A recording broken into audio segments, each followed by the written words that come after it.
अगर आप CSI net की प्रिपरेशन कर रहे हैं या किसी भी एग्जाम की प्रिपरेशन कर रहे हैं तो सभी लोग नीचे डिस्क्रिप्शन में लिंक दिए गए होते हैं, ये हमारे टेलीग्राम ग्रुप के, व्हाट्सएप चैनल के, उन सब पे जुड़िए, आपको बहुत लाभ होगा उससे। ठीक है। और दूसरा, यूट्यूब में जो यूट्यूब मेंबरशिप है 159 रुपीज की, वो भी आप ले सकते हैं, वो भी आपके लिए बहुत ही लाभदायक होगी। ठीक है। उसमें बहुत सारे सॉल्यूशंस, बहुत सारी एक्सक्लूसिव वीडियोस और फुल लेंथ लेक्चर्स आपको टाइम टू टाइम देखने को मिलेंगे, जो आपके लिए अत्यंत ही लाभदायक सिद्ध होंगे। नमस्कार विद्यार्थियों। तो आपके नेट जेआरएफ का परिणाम घोषित हो चुका है, आप सभी को पता है। तो बहुत सारे बच्चों के ये प्रश्न हैं कि जेआरएफ, यूजीसी जेआरएफ क्या होता है, सीएसआई नेट जेआरएफ क्या होता है।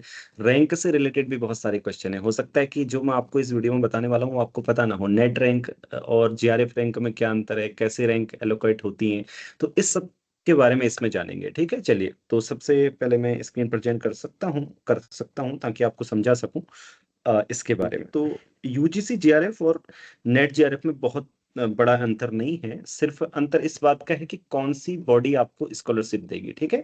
अब जैसे मान लीजिए फॉर एग्जांपल मैं जेआरएफ कैंडिडेट हूं और मेरा रैंक 20 है और ये लिखा हुआ है, मतलब मेरा, जब आप रिजल्ट देखेंगे तो मेरा सीएसआई नेट जेआरएफ में आया हुआ है। तो इसका मतलब सिर्फ इतना है, जब आप पीएचडी में एडमिशन लेंगे तो सीएसआर आपको फेलोशिप देगी।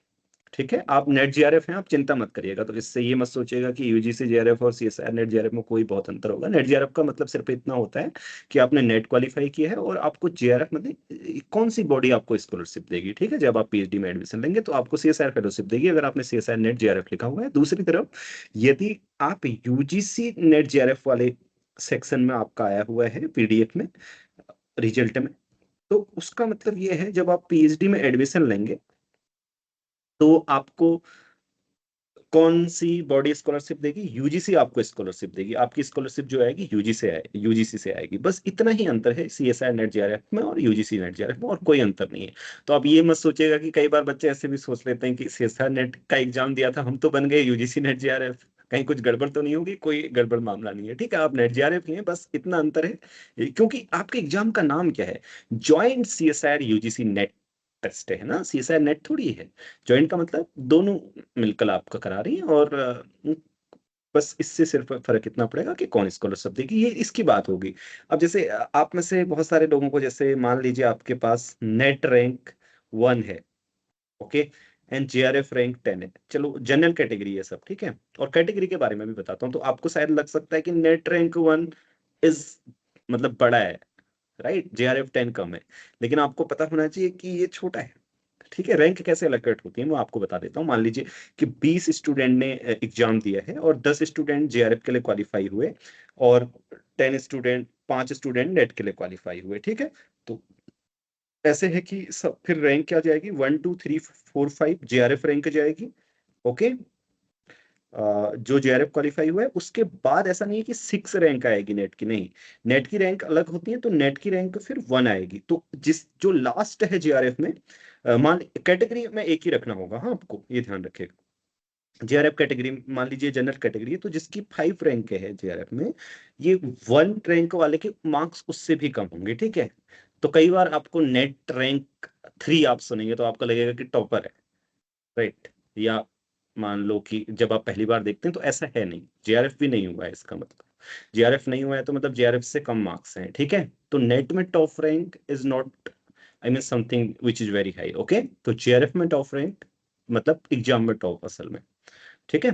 तो इसके बारे में बता देता हूँ, कई बार बच्चे पूछते हैं और बच्चों को ये पता भी नहीं होता है अक्सर। ओके। और दूसरा ये है कि कैटेगरी में क्या फर्क पड़ता है नेट जेआरएफ में, तो वो ऐसे पड़ता है, जैसे मान लीजिए कि जनरल के हमारे पास कैटेगरी से उसमें कोई फर्क नहीं पड़ता। जैसे मान लीजिए मेरे 150 मार्क्स हैं, मेरी 4 रैंक है। ठीक है। अब अगर कोई भी कैटेगरी वाला, मान लीजिए इसकी एससी कैटेगरी है, ओबीसी कैटेगरी है, उसके अब बीच में भी मार्क्स हो सकते हैं, हम सिर्फ समझाने के लिए बोल रहा हूँ। 159 है तो इसकी इररिलीवेंट ऑफ एनीथिंग, इसकी रैंक 3 होगी। ठीक है। जैसे मान लीजिए आप जेआरएफ के साथ, जनरल में जेआरएफ जितने भी होते हैं, 80 बच्चे थे, 80 के 80 ले लिए। ठीक है। और यहाँ पे रैंक 80 रैंक तक आई आपके पास, 80 बच्चे जनरल में देना था, तो जनरल में ओबीसी एससी सब कुछ आ सकते हैं ना। तो वहां तक उनकी रैंक आएगी। उसके बाद 80 के बाद फिर ओबीसी कैटेगरी में कितने क्वालिफाई हो रहे हैं, फिर रैंक उसके हिसाब से आएगी। समझ गए, है ना। तो रैंक में कैटेगरी का कोई फर्क नहीं पड़ता है। ठीक है। हाँ, ऐसा जरूर हो सकता है कि जो जिसका नेट हुआ है जनरल कैटेगरी में, रैंक 1 है, हो सकता है कि ओबीसी कैटेगरी में उसके जेआरएफ हो गया हो, मार्क्स कम हो, ऐसा जरूर हो सकता है। तो आप ओवरऑल समझ गए होंगे, जेआरएफ में ये होगा कि जिसके मार्क्स से ज्यादा होंगे, चाहे कैटेगरी कुछ भी हो, उसकी रैंक ज्यादा होगी। ठीक है। और जेआरएफ की रैंक के बाद ही नेट की रैंक लगती है, ये भी समझ लीजिएगा। बस इतना ही आपको समझाना था मुझे इस वीडियो में, क्योंकि आप लोग बहुत बार ये प्रश्न पूछते हैं और बहुत सारे व्यक्तियों को पता नहीं होता है। तो ये जानकारी आपको अवश्य ही अच्छी लगी होगी। चलिए फिर मिलते हैं। अगर आपको कोई प्रश्न हो तो अवश्य नीचे कमेंट कीजिएगा, उस पर भी वीडियो बनाने का प्रयास आगे करूंगा।